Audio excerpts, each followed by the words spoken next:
Saudações, Computer Boys and Girls. Aqui William Moore do Império Desdark.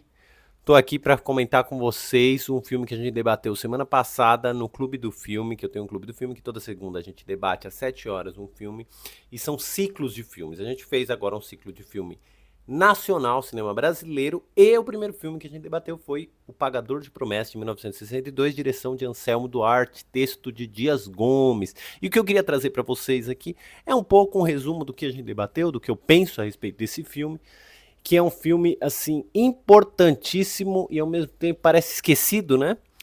1962, quando esse filme é lançado, ele ganha o Festival de Cannes. Até hoje, o único filme a ganhar a Palma de Ouro de Cannes. Outros filmes ganharam prêmios em Cannes, prêmio do júri. Glauber Rocha ganhou até prêmio de direção.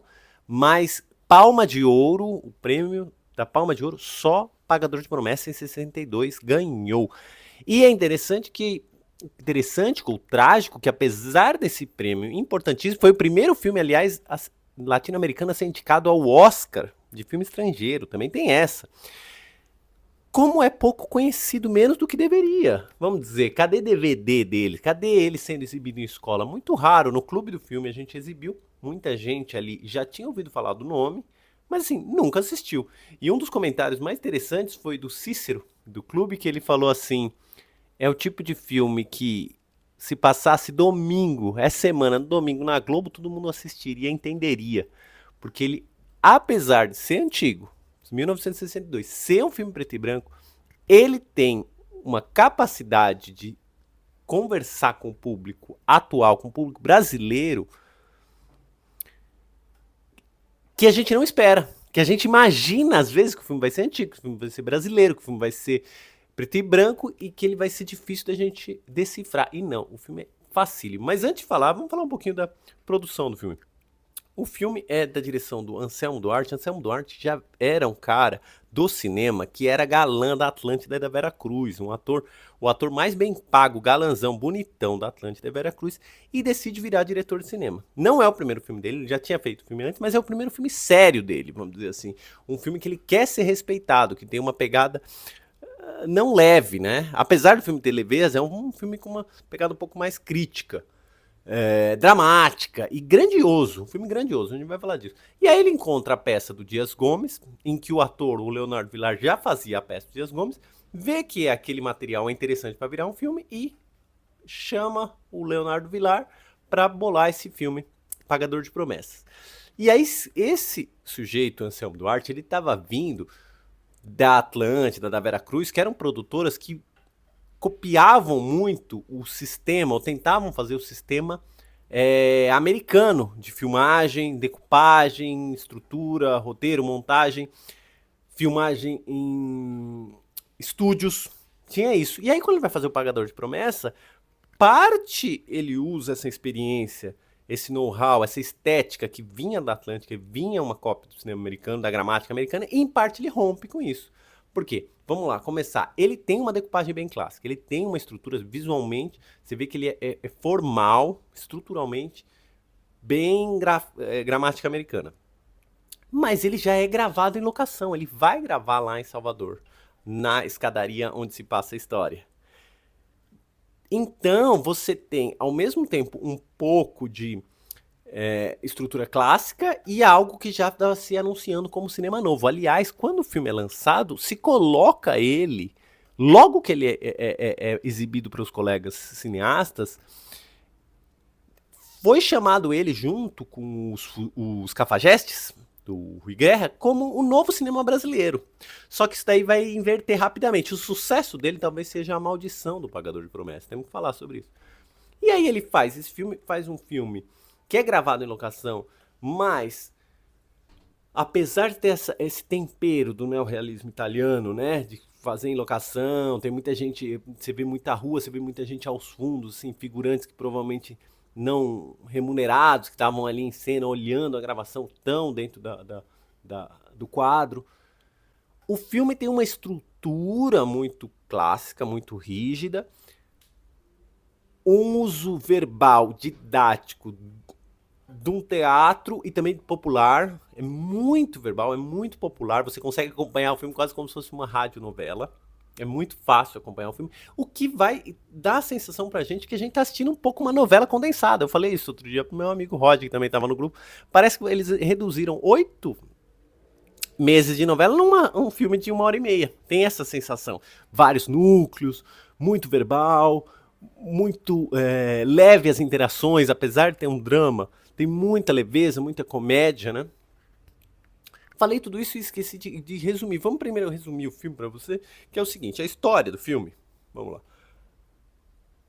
é um sujeito chamado Zé Burro que faz uma promessa que se o burro dele for salvo, ele vai num terreiro de Candomblé e faz uma promessa que se o burro dele for salvo pra Santa Bárbara, mas o terreiro de Candomblé, ou seja, Santa Bárbara e Ansan são a mesma pessoa, nesse sincretismo dele, brasileiro, ele fala, vou até a igreja de Santa Bárbara em Salvador e vou colocar uma cruz no altar. Se salva, o filme começa com ele já levando essa cruz pro altar, tentando subir a escadaria da igreja. Só que acontece que o padre responsável pela igreja não permite, porque fala, na verdade, tem vários problemas aí na sua promessa. Primeiro, a questão de você estar tá querendo prestar a promessa em relação ao salvamento de um animal irracional, que no começo o padre se confunde, tem uma coisa cômica, todo o diálogo da peça é muito cômico. Ele fala, pensei que era uma criança, né? Mas não, era um ser humano, não, era um animal irracional. E depois, quando ele percebe que é o caráter que mais nega, o padre mais nega, da promessa, que é ele ter feito a promessa num terreno de Candomblé, Pará, em Ansan, e não para Santa Bárbara. E aí, isso daí confunde completamente o padre. O padre se nega a permitir, porque ele fala, você está misturando as coisas, você está em pecado. Enquanto isso, o Zé Burro, ele é acompanhado pela esposa dele, que não acredita totalmente nessa promessa, se envolve com um picareta, um cafajeste, o Bonitão, no filme se chama Bonitão ali, o Geraldo Del Valle. E aí começam a preencher, nessa chegada dele, nessa escadaria em Salvador, o filme começa a preencher de personagens típicos caricaturais, bem novela, né? Tipos, o Cafajeste, a mulher do Cafajeste, a Norma Ben, ótima no papel, o dono do boteco na frente, o jornalista que vê uma chance de fazer uma manchete, interpretado pelo grande Elton Bastos, o Antônio Pitanga, que é um sujeito que joga capoeira, que representa um povo ali. Então vai surgindo o contador de histórias, tipo um bobo da corte que escreve cordel ali, que também aparece para comentar. Vai empilhando a quantidade de personagens típicos que parece uma sensação de novela. E esses personagens, naquele espaço, daquela escadaria, no alto a igreja, embaixo o boteco e a rua, eles ficam se encontrando e desencontrando em várias cenas. Então dá a sensação tipo de núcleo de novela, né? Que você encontra e desencontra. O tempo todo desce alguém no bar e conversa com outro personagem de outro núcleo. E tem essa brincadeira, esse desencontro. Toda a história se passa num dia, é uma correria danada, é inacreditável como eles imprimem o jornal. O Monsenhor, chefe da igreja da Bahia, vai até lá no mesmo dia, lê o jornal, vai lá para tentar decidir. Tudo é nessa correria desse dia.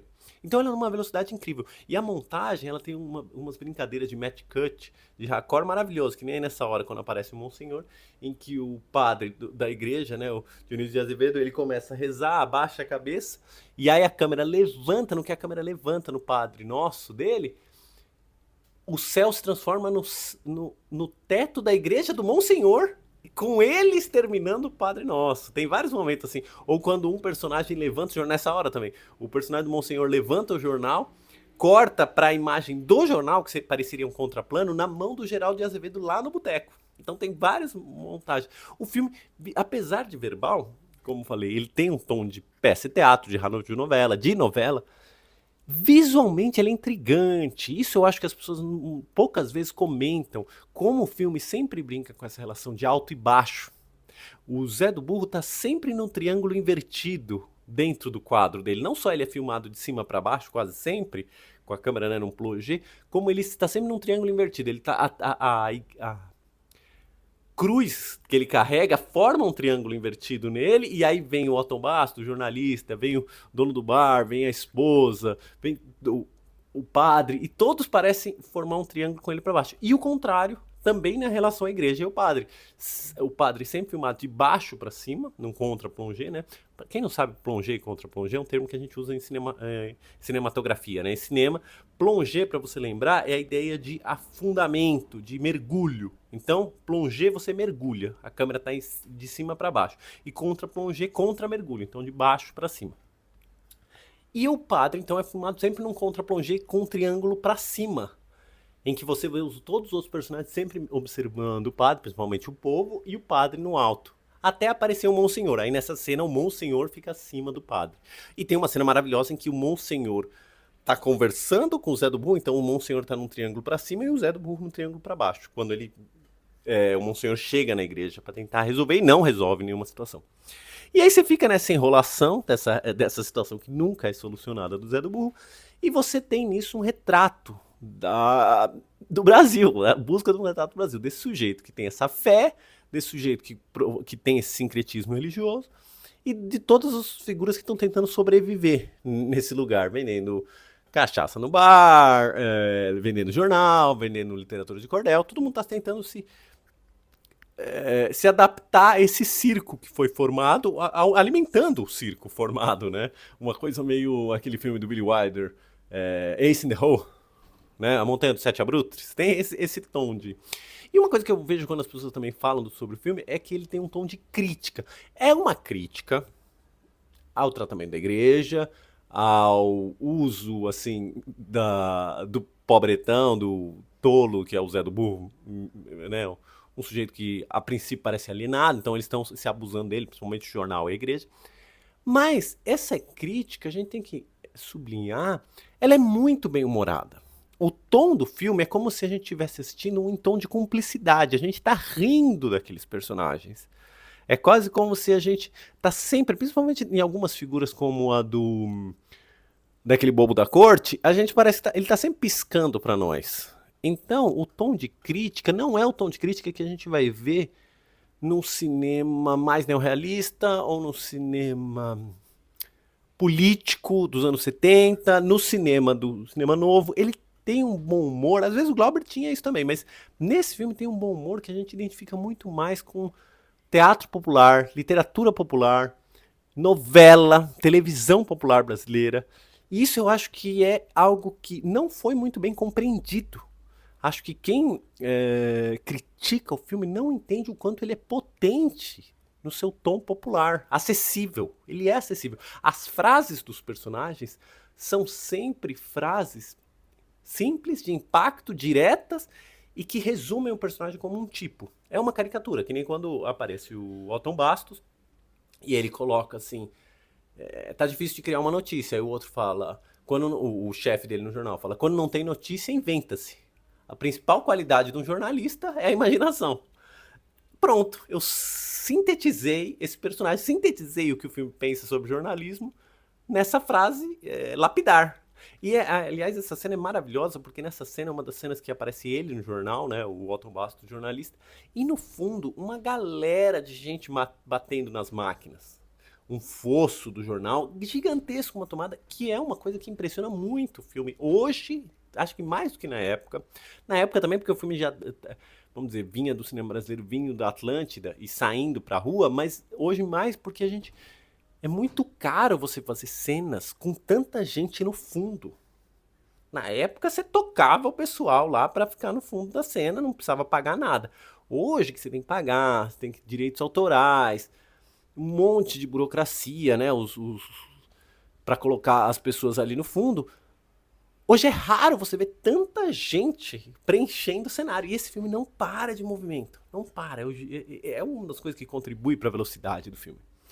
Bem, outra questão que eu queria colocar é a questão da tragédia cristã. Que nesse filme, apesar de eu falar dele ser popular, eles retomam uma ideia um pouco medieval. O Izinga vai falar isso no livro dele, o Outono da Idade Média. É isso? Cadê? Aqui, ó. No Outono da Idade Média, ele vai comentar isso. O Mimesis também vai comentar. Que é o seguinte... tragédia medieval, todo drama medieval, não tô colocando tragédia assim, né? O termo tragédia. Em algum ponto tem que remeter à tragédia de Cristo. A religiosidade, o catolicismo, o cristianismo é tão forte que parece que você é obrigado a encontrar Cristo em Rei Arthur, em Joana d'Arc, em qualquer dos cavaleiros medievais do ciclo arturiano. Você sempre tem que enfiar ali a aprovação de Cristo, o cálice, a crucificação. E esse filme tem isso. Ele em alguma hora você fala, caramba, é a história. Brincam, dizem, né, na verdade, que Anselmo Duarte queria antes fazer esse filme, pensava em fazer um filme de Jesus Cristo. E aqui tá claro, ele está fazendo um filme de Jesus Cristo, porque o cristianismo é tão forte, de maneira popular e medieval, vamos dizer, porque era da época, que não tem como eu não encontrar Cristo. E no final a história você vê que é uma versão, uma variação do tema da tragédia de Cristo. O filme, o que eu posso dizer sobre seus aspectos, assim, que aceito que envelheceram mal, porque ele foi muito mal visto, aí ele ganha a Palma de Ouro, vamos falar sobre isso, ele ganha a Palma de Ouro. O Glauber, que tinha ajudado na produção, parece que ganhou até umas latas de película do Anselmo, participou da filmagem lá, começa a falar muito mal do filme. O Cinema Novo, que propõe o cinema mais radical, mais político, mais ideológico, mais marcado seriamente pela sua como propaganda política, como projeto político, fala mal desse filme, que acha um filme cópia da gramática americana, um filme bobo, um filme feito por um paulista tentando se achar nordestino, porque tem isso, Glauber, nordestino, então também se tem esse tom, né, Leonardo Vilar, o ator principal, paulista também, de Piracicaba, então tem esse tom. O filme tem ele foi visto dessa forma, né, foi criticado dessa forma. Eu fiz meu trabalho de graduação em letras foi em cima do romantismo, né? Essa ideia de que a gente só vai conseguir consertar o Brasil quando fizer obras muito próximas da verdade, como documentos, como documentários, né? Como documentos. Então você, já que você está fazendo na Bahia, Salvador, tem que achar um baiano, você tem que achar pessoas do local, filmar tudo com o mais realista possível. Para isso tem valor. É quase como se a gente tivesse uma culpa se isso não acontecer. E isso é muito do cinema, porque o cinema, em alguma forma, a gente acredita nele como verdade. No teatro, não. Eu acho que é mais difícil a gente achar que o ator, numa peça de teatro, tem que ser francês, tem que ser italiano, tem que ser nordestino. Contanto que o tom não seja de diminuição e caricatura e preconceito, eu não vejo como um problema. Né, você ter uma pessoa. Os americanos fazem isso o tempo todo. Eles filmam inglês fazendo papel de americano, o americano fazendo papel de inglês, Kevin Costner como Robin Hood. Bem, então o filme. O Cinema Novo falou muito mal do filme. O Anselmo Duarte, por outro lado, começou a falar mal do Cinema Novo também, porque viu que estava apanhando, falando que o Cinema Novo era muito mal feito, era uma outra proposta. Aliás, o canal Entre Planos tem um vídeo ótimo sobre isso. Cada um estapeando o outro. O filme aí, pelo pessoal que é mais sério de cinema, começou a ser visto como um filme bobo popular. O pessoal popular também não tem acesso ao filme, né? Quem não é intelectual não tem acesso ao filme. E aí o filme ficou meio desaparecido. Muita gente ainda admira o filme. Eu sou dos que sou fanático pelo filme. Acho sensacional. Filmaço, filmaço, filmaço. Divertido, que é mais impressionante. Merecidíssimo prêmio de Cannes. Merecidíssimo prêmios porque ele é um filme, apesar de claramente brasileiro, é um filme muito universal. Ele tem uma sensação de filme universal. Ele é muito bem acabado.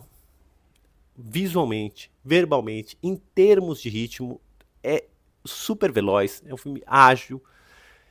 E eu acho que ele precisa muito ser resgatado. Como eu disse, hoje cadê a remasterização dele? Cadê ele sendo exibido, comentado, referenciado? Mas isso é uma questão, problema nosso, do nosso cinema, né? A gente referencia pouco os próprios filmes. Isso daí, aí depois vai acontecer o mesmo problema com o Cinema Novo, com o Glauber, daqui a pouco com o novo cinema brasileiro, né, da retomada. A gente parece que está sempre tentando que reinventar, né, jogar tudo fora que nossos pais fizeram, e isso atrapalha muito a nossa memória. Outro dia fiz um vídeo no Instagram falando bem do Ilha das Flores.